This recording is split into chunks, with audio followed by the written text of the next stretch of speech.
मृत्यूनंतर मृत व्यक्तीच्या या वस्तू कधीही वापरू नयेत. गरुड पुराणानुसार मृत व्यक्तीच्या या काही गोष्टी कधीही वापरल्या जाऊ नयेत. नमस्कार मित्रांनो, एकदा नारद मुनी मृत्यूलोकाचे म्हणजेच पृथ्वीलोकाचे भ्रमण करत होते. त्यांनी पाहिले की मृत व्यक्तीचे कुटुंबीय त्यांच्या फोटोसमोर बसून शोक करत आहेत आणि त्या मृत व्यक्तीच्या प्रिय वस्तूकडे बघून विलाप करत आहेत.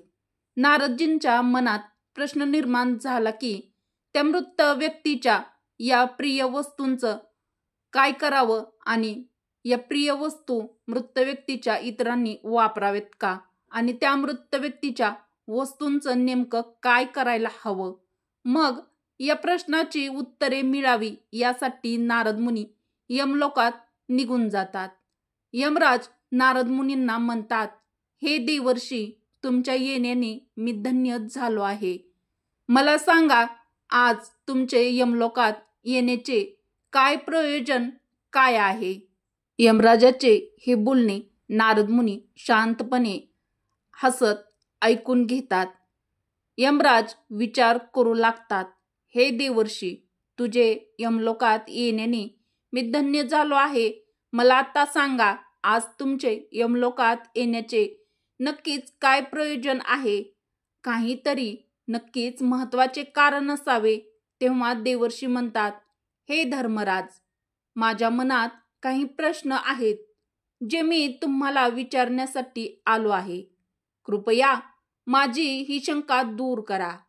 तेव्हा यमराज म्हणतात, हे देवर्षी, मी माझ्या क्षमतेनुसार तुमच्या सर्व प्रश्नांची उत्तरे देण्याचा नक्कीच प्रयत्न करेन. तेव्हा देवर्षी नारद म्हणतात, हे धर्मराज, माझा प्रश्न अगदी सोपा आहे. तू मृत्यूची देवता आहेस, म्हणूनच तुमच्याशिवाय या प्रश्नाचे उत्तर दुसरे कोण देऊ शकेल. हे धर्मराज, माझा प्रश्न आहे की जो जीव मरण पावतो तो जीव आपल्यासोबत कोणत्या गोष्टी घेऊन जातो आणि मृत्यूनंतर त्या मृत व्यक्तीच्या कोणत्या गोष्टीचा वापर इतर मानवांनी म्हणजेच त्याच्या आप्त स्वकीयांनी करू नयेत.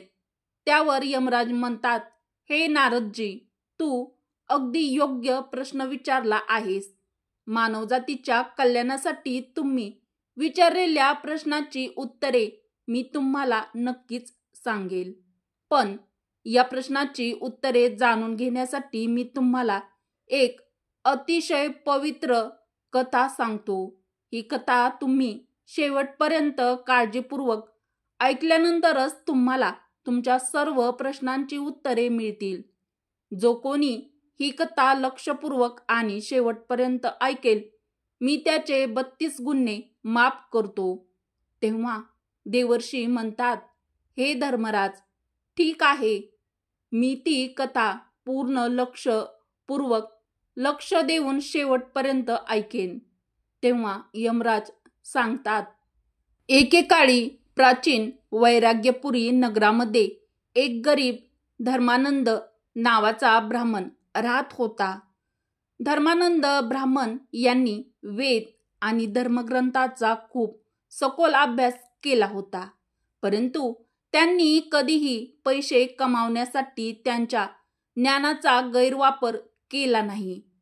अत्यंत ब्राह्मण गरीब असूनही तो भिक्षा मागून आपला उदरनिर्वाह करत होता. मग एके दिवशी तो ब्राह्मण जंगलामधून जात होता आणि चालत चालत एका अतिप्राचीन झाडाजवळ तो ब्राह्मण धर्मानंद पोहोचला. त्याला दिसले की त्या झाडावर 3 पिशाच उभे आहेत आणि ते तिघेही पिशाच त्या जंगलातून जाणाऱ्या माणसांना खात असतात. त्या वाटेने कोणीही जात असेल तर ते पिशाच त्याला पकडून खात असत. ते पिशाच असल्या कारणाने त्यांच्यात धर्माचा एक अंशही नव्हता. ते अत्यंत पापी आणि दुष्ट होते. त्यांनी कधीही कोणावर दया दाखवली नाही. जेव्हा तो ब्राह्मण त्या झाडाजवळ येतो तेव्हा ते पिशाच एकमेकांना म्हणू लागतात, हे बघ भाऊ, आज आपल्यासाठी एकदम ताजे अन्न येत आहे. सर्वात आधी या ब्राह्मणाला मी खाणार आहे. त्यातील एक पिशाच म्हणतो, त्याचे मांस किती स्वादिष्ट असेल, कारण हा ब्राह्मण फक्त शुद्ध सात्विक अन्न खात असेल. यामुळे याच्या शरीरात कोणतेही रोग आजार नसतील. त्यामुळे त्याच्या शरीरात कोणतेही कीटक किंवा जंत नसतील. याचे मांस खाण्यात खूप आनंद येईल. जेव्हा त्या ब्राह्मणाने त्या पिशाच्यांना पाहिले तेव्हा तो त्यांना अजिबात घाबरला नाही. तो ब्राह्मण भगवान विष्णूंचा महान भक्त होता आणि तो सतत श्रीहरीचा जप करत असे. त्यामुळेच त्याला कोणाचीही भीती वाटत नव्हती. त्या पिशाच्यांना पाहून देखील ब्राह्मण अजिबात घाबरला नाही आणि ब्राह्मण त्या पिशाच्यांना नमस्कार करू लागला आणि म्हणाला, हे पिशाच, मी तुला नमस्कार करतो. त्या ब्राह्मणांचे असे विचित्र वागणे पाहून पिशाच आश्चर्यचकित होऊन त्या ब्राह्मणाला म्हणू लागले, हे महात्मा, तू कोण आहेस आणि या जंगलात एकटा का भटकत आहेस? आम्हाला पाहिल्यानंतरही तुम्हाला जराही भीती वाटली नाही? मोठे मोठे शूरवीर योद्धा देखील आम्हाला पाहिले की घाबरतात, परंतु तुमच्या चेहऱ्यावर मनात कोणतीही भीती दिसत नाही आहे. तुमच्या सानिध्यात आल्याने आमची भूकही संपली आहे. आम्ही तुला आमचे अन्न समजले होते, त्यामुळे आम्ही खूप आनंदी होतो. त्यातील एक पिशाच म्हणतो, हे ब्राह्मण देवा, आम्ही तुला खाणार होतो. तेव्हा तो ब्राह्मण म्हणतो, हे पिशाच, मी तुम्हाला अजिबात घाबरत नाही, कारण मला माहीत आहे की देव माझ्याबरोबर आहेत आणि त्यांच्या इच्छेशिवाय झाडाचे पान देखील हलत नाही. जर माझा मृत्यू तुमच्या हातात असेल तर मी तेही स्वीकारले असते. प्रभूने माझ्या नशिबात जे लिहिले आहे ते मला मान्य आहे. हे ब्राह्मणदेव त्या पिशाच्यांना म्हणतात, जर मला खाण्याने तुम्हाला समाधान मिळत असेल तर मी हे माझे सौभाग्य समजेल. या जगातील प्रत्येक जीवाला आनंद देणे, त्यांना तृप्त करणे हे प्रत्येक मनुष्याचे कर्तव्य आहे. पिशाच देखील देवानेच निर्माण केले आहेत, त्यामुळे मी तुमच्यावर टीका कसा करू शकतो? ब्राह्मणाचे असे शब्द ऐकून ते सर्व पिशाच आश्चर्यचकित होऊन त्या ब्राह्मणाला म्हणू लागले की, हे ब्राह्मण देवा, तुझे शब्द खूप सुंदर आहेत आणि ते ऐकून आम्ही तृप्त झालो आहोत. त्यामुळे ना आम्ही तुला खाणार नाही ना आम्हाला. आता फक्त एकच सांगा की तुम्ही कोण आहात आणि या जंगलात का भटकत आहात? तो ब्राह्मण त्या पिशाच्यांना म्हणतो, हे पिशाच्यांनो, माझे नाव धर्मानंद आहे आणि मी परमेश्वराची पूजा करण्यासाठी या जंगलामध्ये योग्य जागा शोधत होतो. पण तुमच्याकडे पाहून असे वाटते की तुम्ही खूप संकटात दिसत आहात. तुम्हाला पिशाच्च का व्हावे लागले ते मला सांगा. मी तुम्हाला कोणत्याही प्रकारे मदत करू शकतो का? कृपया मला सांगा की माझ्या क्षमतेनुसार तुम्हाला मी नक्कीच मदत करेल. तर ब्राह्मणदेव त्या पिशाच्यांना हे म्हणत आहेत. पुढे ब्राह्मणाचे हे बोलणे ऐकून सर्व पिशाच सुन्न झाले आणि म्हणू लागले, हे श्रेष्ठ ब्राह्मण देवता, मी तुला वारंवार प्रणाम करतो. आमच्या पापकर्मामुळेच आम्ही पिशाच झालो आहोत. आम्ही आमच्या पूर्वजांचा अपमान केला आहे. याच कारणामुळे आम्हाला हे पिशाच योनी रूप मिळाले आहे. आम्ही मनुष्य शरीरात असताना खूप पापे केली आहेत आणि आता या पिशाच शरीरात येऊन सुद्धा आम्ही कितीतरी निष्पाप लोकांना आणि प्राण्यांना आम्ही मारून खाल्ले आहे. पिशाच ब्राह्मण देवताला पुढे म्हणतो, म्हणूनच आम्हाला असे वाटते की आम्ही या पिशाच योनीपासून कधीही मुक्त होऊ शकत नाही. मित्रांनो, व्हिडिओमध्ये पुढे जाण्याआधी जय श्रीकृष्ण किंवा श्री स्वामी समर्थ कमेंटमध्ये टाईप करायला अजिबात विसरू नका. तेव्हा ब्राह्मण म्हणतो, हे पिशाचानो, मला तुमची दुर्दशा समजली आहे. कृपया मला सांगा, मी तुमची यातून मुक्तता कशी करू शकतो? मी वैराग्यपुरीत राहणारा धर्मानंद ब्राह्मण आहे. मी अनेक तपश्चर्या आणि व्रत उपवास केले आहेत. म्हणूनच जर तुमच्या मुक्तीसाठी कोणते व्रत उपवास करायचे असेल तर नक्की सांगा. मी तुमच्यासाठी नक्कीच प्रयत्न करेन. मित्रांनो, पुढे कथा खूप रहस्यमय होणार आहे, त्यामुळे व्हिडिओ कोठेही स्किप न करता शेवटपर्यंत पूर्ण बघा. ब्राह्मणाचे म्हणणे ऐकून पिशाचाला समजले की हा ब्राह्मण आपलाच मुलगा आहे. ते पिशाच त्या ब्राह्मणाचे पंजोबा आहेत. मनुष्य जन्मात पाप केल्यामुळे आता ते पिशाच योनीत त्यांचा जन्म झाला आहे, म्हणजेच ते पिशाच झाले आहेत. ते पिशाच म्हणतात, हे वत्सा, आम्ही नेहमी घाणेरडे कपडे घालूनच आम्ही भोजन पूजापाठ करायचो. त्यामुळेच आम्हाला हे दुर्दैव पिशाच योनी आली आहे. पुढे त्यातील एक पिशाच म्हणतो, आम्ही निर्वस्त्र स्नान करायचो. यामुळे आमचे पूर्वज आमच्यावर रागावले, कारण आम्ही आमच्या पूर्वजांना कधीही अन्न अर्पण केले नाही. म्हणूनच आम्हाला मृत्यूनंतर भूत पिशाच बनवावे लागले. तेव्हा ते पिशाच म्हणतात, हे वत्सा, तू आमच्या वंशातील आहेस आणि तुमचे पूर्वज आम्ही आहोत. ही देवाची कृपा आहे की देवाने तुम्हाला आमच्याकडे पाठवले आहे. आता आम्हाला खात्री आहे की तू आम्हाला नक्कीच या पिशाच योनीतून मुक्त करशील.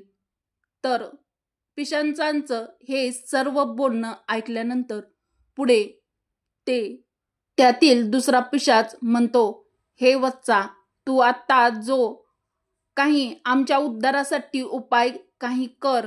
आपल्या पूर्वजांची अशी अवस्था पाहून ब्राह्मण अत्यंत दुःखी होतो आणि विचार करू लागतो की हे प्रत्येक मनुष्याचे अंगभूत कर्म आहे की त्याने आपल्या पूर्वजांच्या मुक्तीसाठी कार्य करावे.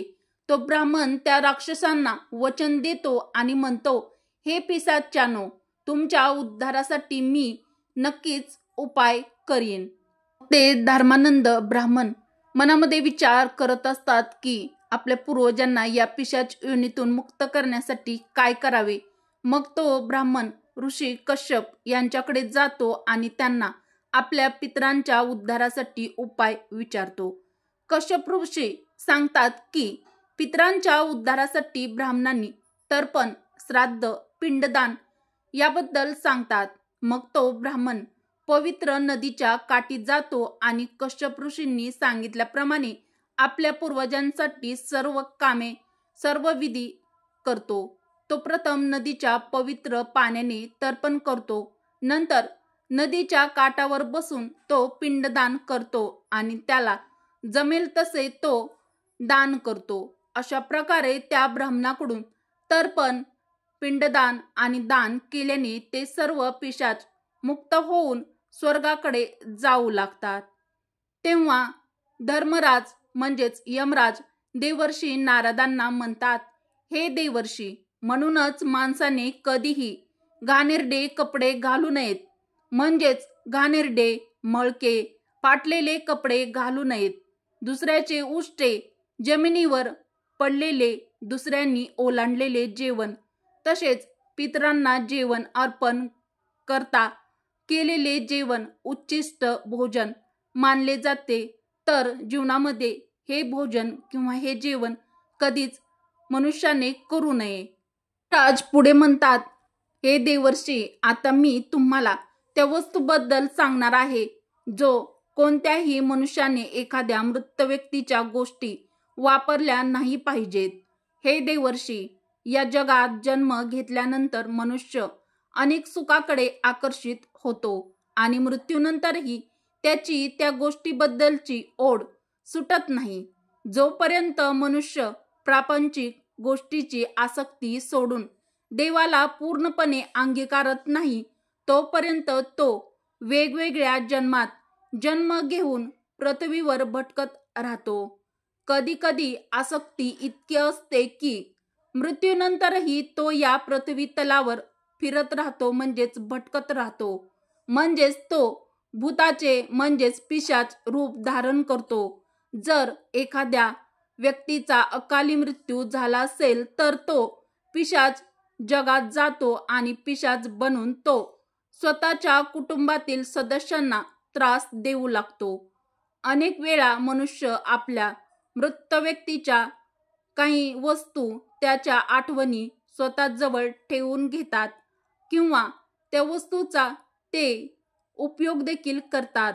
परंतु मनुष्याने मृत व्यक्तीच्या या वस्तूंचा वापर कधीही चुकूनही केला नाही पाहिजे, कारण त्या वस्तू सोबत त्या मृत व्यक्तीची ऊर्जा जोडलेली असते. मृत व्यक्तीच्या त्या वस्तूबद्दल असलेले प्रेम, मोह असल्या कारणाने मनुष्याने त्या मृत व्यक्तीच्या वस्तू कधीही वापरू नयेत. मृत्यूनंतर देखील त्या वस्तूशी तो व्यक्ती जोडलेले असतात. जर कोणी त्या वस्तूचा वापर करत असतील तर त्यांना अनेक समस्यांना सामोरे जाऊ लागू शकते. 3 मृत व्यक्ती आपण ज्या मृत व्यक्तीच्या वस्तू वापरतो ती मृत व्यक्ती आत्मा त्या व्यक्तीला अनेक प्रकारचे कष्ट देऊ लागते.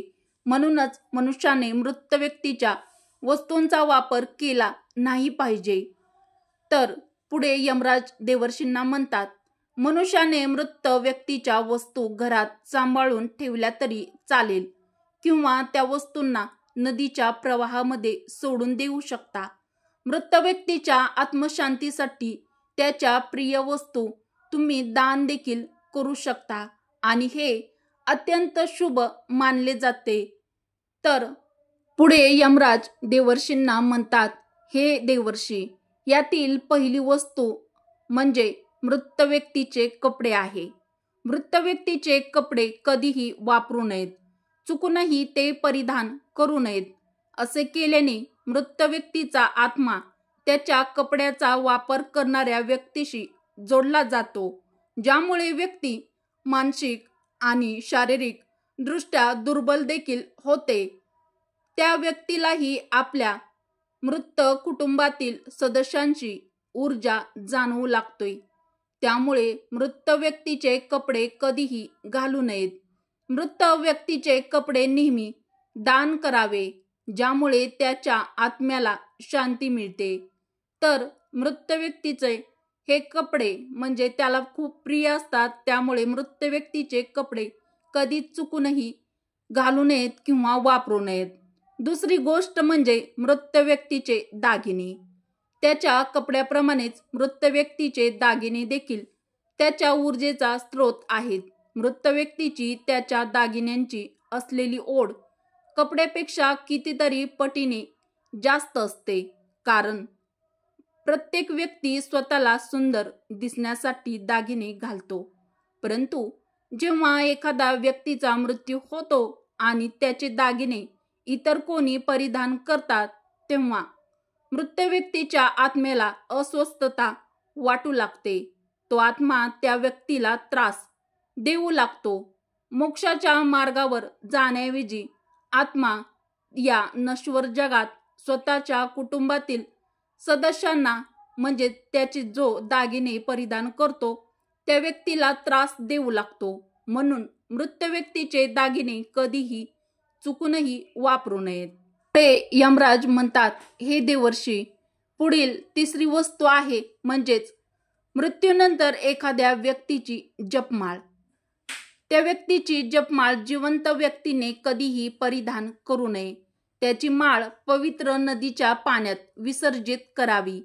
पवित्र नदी मृत व्यक्तीचे सर्व पुण्य स्वर्गामध्ये घेऊन जाते. पुढे यमराज म्हणतात, हे देवर्षी, मृत्यूनंतर मनुष्य केवळ पाप आणि पुण्य आपल्या सोबत घेऊन जातो. तो सर्व भौतिक गोष्टी येथेच मृत्यूलोकात पृथ्वीवर सोडून देतो. म्हणूनच त्या गोष्टींची कधीही जास्त आसक्त होऊ नये. मित्रांनो, अशा प्रकारे यमराज यांनी मृत व्यक्तीच्या संदर्भात ही अत्यंत महत्त्वाची कथा नारद मुनींना सांगितली आहे. आम्हाला आशा आहे की तुम्हाला ही कथा आवडली असेल व तुम्हाला देखील समजले असेल की मृत व्यक्तीच्या कोणत्या वस्तू कधीच चुकूनही वापरू नयेत. व्हिडिओला लाईक करा, चॅनलला सबस्क्राईब करा. श्री स्वामी समर्थ. जय श्री कृष्ण.